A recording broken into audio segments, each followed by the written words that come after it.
আমার নাম রিয়া। ১৯ বছর পূর্ণ হয়েছে মাসখানেক আগে।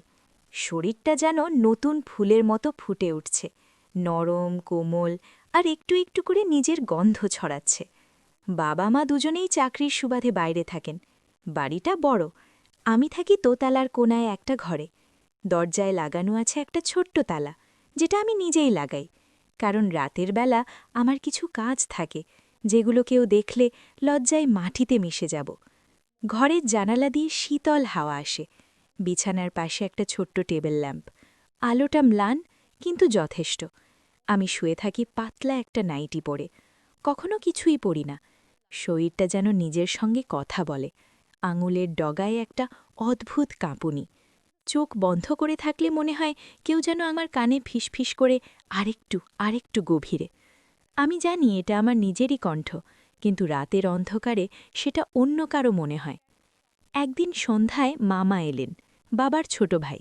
বয়স ৪০-এর কাছাকাছি। চেহারা শক্ত, গায়ের রং গাঢ়। চোখ দুটো যেন সব সময় কিছু একটা খুঁজে বেড়ায়। বাবা ফোনে বলেছিলেন, তোর মামা কয়েকদিন থাকবে, তোকে দেখাশোনা করবে। আমি হাসলাম। দেখাশোনা? আমার তো কোনো অভাব নেই। কিন্তু মামা এসে বললেন, রিয়া, তোর ঘরে আমি থাকব। একা মেয়ে, রাতে ভয় লাগে না? আমি মাথা নাড়লাম। ভয়? আমার ভয় শুধু একটা, যদি কেউ আমার গোপন রাতগুলো দেখে ফেলে। প্রথম রাত মামা আমার ঘরে ঢুকলেন। বিছানার এক পাশে তার ব্যাগ, আমি অন্য পাশে, মাঝখানে একটা বালিশের দেওয়াল। মামা বললেন, ঘুমো, আমি আছি। আমি চুপ করে শুয়ে রইলাম, কিন্তু ঘুম আসছে না। মামার শ্বাসের শব্দ শুনছি, গভীর, নিয়মিত, কিন্তু মাঝে মাঝে একটা লম্বা শ্বাস, যেন কিছু একটা চাপা আছে। আমি চোখ বন্ধ করে রাখলাম। হাতটা চলে গেল নাইটির নিচে। আঙুলের ডগার স্পর্শ করল নরম ত্বক। কিন্তু থেমে গেলাম। মামা পাশে, যদি জেগে থাকেন। দ্বিতীয় রাত। মামা বললেন, তোর ঘরটা খুব গরম, জানালা খোলা রাখিস? আমি মাথা নাড়লাম। জানালা খোলা, কিন্তু আমার শরীর আরও গরম। রাত বাড়ে। মামার শ্বাসের শব্দ বদলে যায়, কখনো গভীর, কখনো হালকা। আমি চোখ বন্ধ করে শুয়ে থাকি।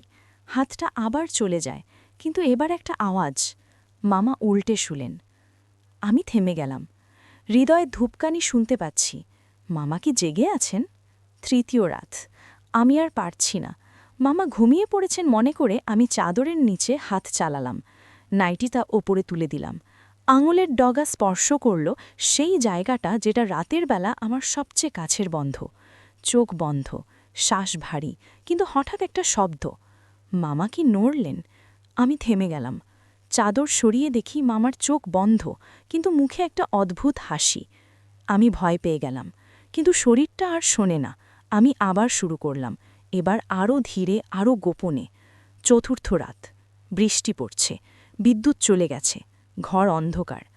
মামা বললেন, ভয় লাগছে? আমি বললাম, না, কিন্তু ভয় লাগছে, আমার নিজের শরীরের। মামা কাছে এলেন। একটু কাছে শুয়ে থাকি, ঠান্ডা লাগবে না। আমি কিছু বললাম না। মামার শরীরের গন্ধ পাচ্ছি, একটা পুরুষালী, তীব্র গন্ধ। আমার শরীর কাঁপছে।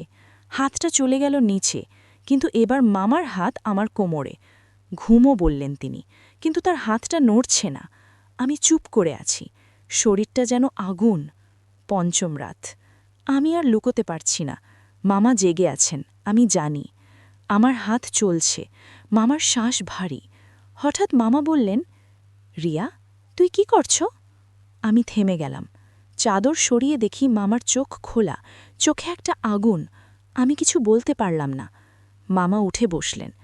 তোমাকে এত পরিশ্রম করার কি দরকার? আমি তো আছি। তার কণ্ঠে একটা অদ্ভুত সুর। আমি ভয় কাঁপছি, কিন্তু শরীরটা বলছে আরেকটু, আরেকটু। মামা কাছে এলেন, তার হাত আনার গালে। ভয় পাস না, আমি তো আর। মামা, কিন্তু তার আঙুল নেমে এলো ঘাড়ে, তারপর কাঁধে। আমি চোখ বন্ধ করলাম। মামার শ্বাস আমার কানে। তুই যা করিস আমি দেখেছি, সব দেখেছি। আমার শরীরে বিদ্যুৎ খেলে গেল। মামা ফিসফিস করে বললেন, আজ থেকে আর লুকোতে হবে না। আমি কিছু বললাম না, শুধু চোখ বন্ধ করে রাখলাম। মামার হাত নেমে এলো আমার বুকে, নাইটির ওপর। আমার শ্বাস ভারী। মামা বললেন, তুই এত সুন্দর। এত নরম। আমি কাঁপছি, কিন্তু থামছি না। মামার হাত নাইটির নিচে, আমার ত্বকে। আমার শরীর যেন গলে যাচ্ছে। বাইরে বৃষ্টি পড়ছে, ঘরের মধ্যে শুধু আমাদের শ্বাস। মামা বললেন, আজ থেকে তুই আর একা নস, আমি আছি।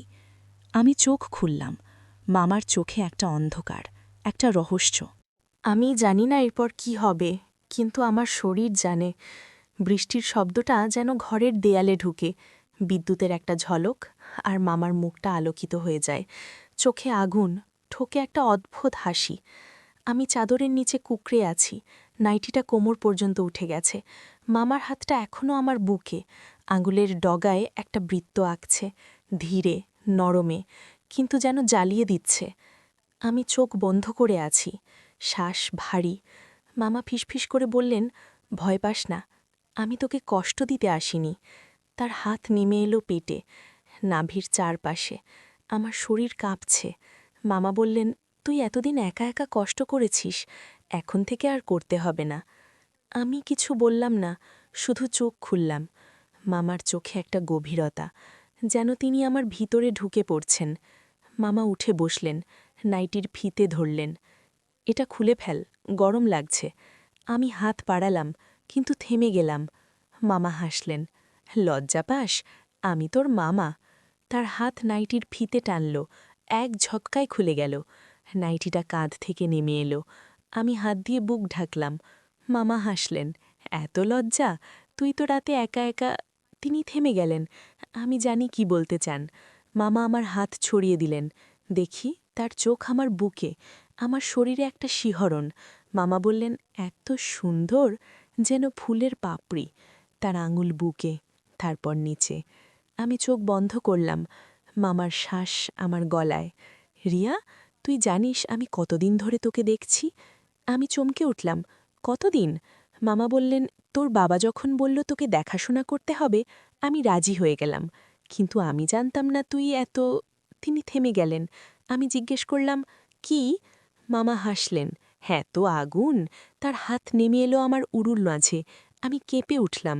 মামা বললেন, শান্ত, আমি আছি। আমি চাদরের নিচে ঢুকে গেলাম। মামা হাসলেন, লোকাবি, আমি তো সব দেখেছি। তিনি চাদর সরিয়ে দিলেন। আমি নগ্ন। মামার চোখ আমার শরীরে। তিনি বললেন, তুই যখন একা একা করিস, আমি দরজার ফাঁক দিয়ে দেখতাম। আমার শরীরে বিদ্যুৎ খেলে গেল। মামা দেখতেন? কতদিন? মামা বললেন, প্রথম রাতেই দেখেছি। তুই চাদরের নিচে হাত চলছে, তোর মুখে একটা আওয়াজ। আমি দাঁড়িয়েছিলাম। আমি লজ্জায় মাটিতে মিশে যেতে চাইলাম। মামা বললেন, লজ্জা পাস না, আমি তোকে সাহায্য করতে চাই। তার হাত আমার উরুতে, তারপর আরও গভীরে। আমি কেঁপে উঠলাম। মামা বললেন, এখানে, এখানে তুই সবচেয়ে বেশি কষ্ট পাস। আমি চোখ বন্ধ করলাম। মামার আঙুল স্পর্শ করল সেই জায়গাটা। আমার শরীরে আগুন। মামা বললেন, এত ভেজা, তুই কতদিন ধরে এটা লুকিয়ে রেখেছিস? আমি কিছু বললাম না, শুধু শ্বাস ফেললাম। মামার আঙুল নড়ছে ধীরে, তারপর আরও গভীরে। আমি কেঁপে উঠলাম। মামা বললেন, আরাম লাগছে? আমি মাথা নাড়লাম, হ্যাঁ। মামা উঠে দাঁড়ালেন, তার শার্ট খুললেন। গায়ের রং গাঢ়, বেশি শক্ত। আমি চোখ বন্ধ করলাম। মামা বললেন, দেখ আমি কি দিতে পারি। তিনি প্যান্ট খুললেন। আমি চোখ খুললাম। মামার শরীর, আমার শ্বাস বন্ধ। মামা হাসলেন, ভয় পাস না, এটা তোর জন্য। তিনি বিছানায় উঠলেন আমার পাশে, তার শরীরের গরম আমার ত্বকে। মামা আমার কানে ফিসফিস করলেন, তুই যা চাস আমি তাই দেব। তার হাত আমার বুকে, তারপর নিচে। আমি কেঁপে উঠলাম। মামা বললেন, আজ থেকে তুই আর একা নস। তার ঠোঁট আমার গলায়, আমার শরীরে আগুন। মামা বললেন, তোর বাবা জানলে কি বলবে? আমি চমকে উঠলাম। মামা হাসলেন, চুপ, এটা আমাদের গোপন। রাত বাড়ে, বৃষ্টি থেমে গেছে, ঘরে শুধু আমাদের শ্বাস। মামা আমার শরীরে, আমি তার নিচে। কিন্তু হঠাৎ একটা শব্দ দরজায়। আমি চমকে উঠলাম। মামা থেমে গেলেন। কি হলো? আমি বললাম, কিছু না, কিন্তু আমি দেখেছি জানালার বাইরে একটা ছায়া, মানুষের মতো। মামা উঠে গেলেন। জানালায় কেউ নেই। তিনি ফিরে এলেন, কিন্তু আমার মনে সন্দেহ। মামা আবার আমার পাশে ঘুমুন। তিনি আমাকে জড়িয়ে ধরলেন। আমি চোখ বন্ধ করলাম, কিন্তু ঘুম আসছে না। মামার শ্বাস আমার গলায়, তার হাত আমার পেটে। আমি ফিসফিস করে বললাম, মামা, তুমি কি আমাকে ভালোবাসো? মামা থেমে গেলেন, তারপর বললেন, ভালোবাসা? তুই কি চাস, রিয়া? আমি কিছু বললাম না। মামা বললেন, আমি তোকে সুখ দিচ্ছি, এটাই ভালোবাসা। সকাল হলো, মামা বাইরে গেলেন। আমি একা। ঘরে একটা অদ্ভুত গন্ধ, মামার শরীরের। আমি উঠে দাঁড়ালাম, জানালায় গেলাম। বাইরে কিছু নেই, কিন্তু মেঝেতে একটা ছোট্ট কাগজ। আমি তুলে নিলাম। লেখা, তুই একা নোস। আমার শরীর কাঁপল। কে লিখেছে? মামা। আমি কাগজটা লুকিয়ে রাখলাম। মামা ফিরে এলেন। কি করছিস? আমি বললাম, কিছু না। মামা হাসলেন। আজ রাতে আরও মজা হবে। তিনি আমার কাছে এলেন, আমার গালে হাত বুলালেন, কিন্তু আমার মনে ভয়। মামা কি জানলেন? দিন কাটে, আমি ঘরে বন্দি। মামা বাইরে যান, ফিরে আসেন, রাতে আমার পাশে। কিন্তু প্রতি রাতে একটা শব্দ, দরজায়, জানালায়। আমি বলি, মামা, কেউ আছে? মামা হাসেন। তুই বেশি ভাবিস, কিন্তু আমি জানি কেউ আছে। এক রাতে মামা আমার শরীরে, আমি তার নিচে, কিন্তু হঠাৎ দরজা খুলে গেল। আমি চিৎকার করলাম। মামা উঠে দাঁড়ালেন, কিন্তু কেউ নেই। দরজা বন্ধ। মামা বলেন, বাতাস। কিন্তু আমি দেখেছি একটা ছায়া। মামা ফিরে এলেন। চুপ। তিনি আমাকে জড়িয়ে ধরলেন, কিন্তু আমার শরীর ঠান্ডা। পরদিন আমি মামাকে জিজ্ঞেস করলাম, তুমি কি আমাকে ছেড়ে যাবে? মামা হাসলেন। কেন যাব? তুই তো আমার। আমি বললাম, কিন্তু বাবা ফিরলে? মামা বললেন, চুপ, আমি সব সামলে নেব। তার চোখে একটা অন্ধকার। আমি ভয় পেলাম। রাতে মামা আমার পাশে। তিনি বললেন, আজ থেকে তুই আমার বন্দী। আমি চোখ বন্ধ করলাম, কিন্তু মনে একটা পরিকল্পনা। আমি পালাবো, কিন্তু কিভাবে? মামা সবসময় পাহারা দেন। হঠাৎ একটা শব্দ, দরজায়, এবার জোরে। মামা উঠে গেলেন, দরজা খুললেন। কেউ নেই, কিন্তু মেঝেতে একটা চিঠি। মামা তুলে নিলেন, পড়লেন। তার মুখ ফ্যাকাশে। আমি জিজ্ঞেস করলাম, কি? মামা বললেন, কিছু না, কিন্তু আমি দেখেছি চিঠিতে লেখা, তোর সময় ফুরিয়েছে। চিঠিটা মামার হাতে কাঁপছে। তার চোখে আগুন নয়, এবার ভয়। আমি প্রথমবার মামাকে ভয় পেটে দেখলাম। তিনি চিঠিটা ছিঁড়ে ফেললেন, টুকরোগুলো মেঝেতে। কি পাঠিয়েছে? আমি জিজ্ঞেস করলাম। মামা বললেন, চুপ, কিন্তু তার কণ্ঠে কাঁপনি। আমি উঠে দাঁড়ালাম, নাইটিটা পরে নিলাম। মামা আমার দিকে তাকালেন। কোথায় যাচ্ছিস? আমি বললাম, বাথরুম। মামা হাসলেন, কিন্তু হাসিটা জোর করে। আমি বাথরুমে গেলাম, দরজা বন্ধ। আমি ফোন বের করলাম। মেসেজ, আজ রাত 2টোয় জানালা দিয়ে পালা। আমি আছি। কে পাঠিয়েছে? সেই ছেলেটা? আমি ফিরে এলাম।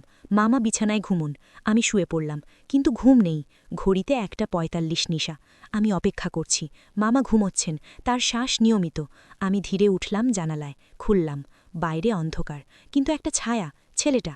সে ফিসফিস করল, নামা। আমি পা বাড়ালাম, কিন্তু হঠাৎ মামার হাত আমার কোমরে। কোথায়? আমি চিৎকার করলাম, মামা।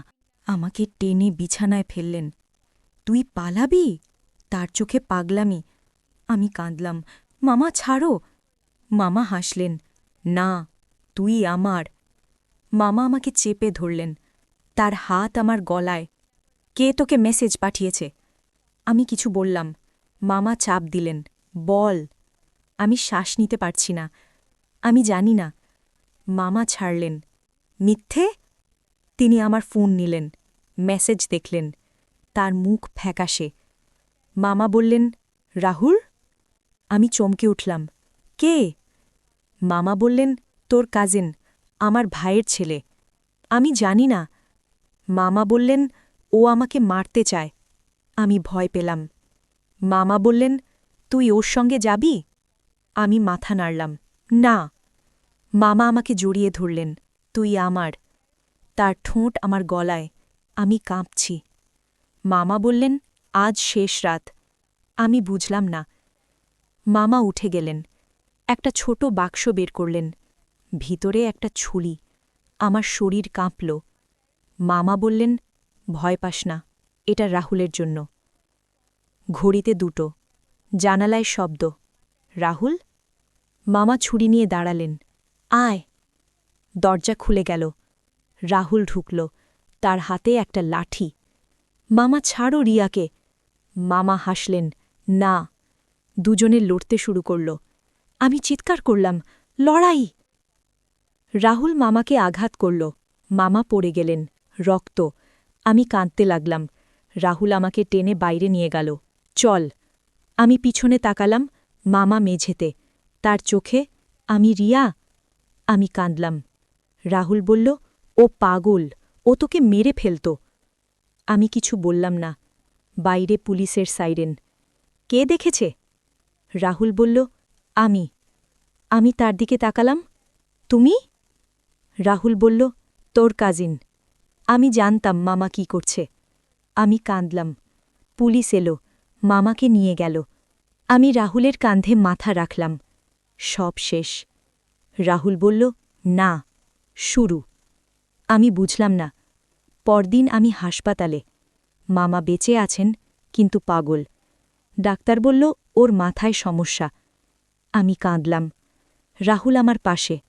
চল, বাড়ি। আমি মাথা নাড়লাম। কিন্তু রাতে আমার ফোনে মেসেজ, আমি ফিরে আসব, তুই আমার।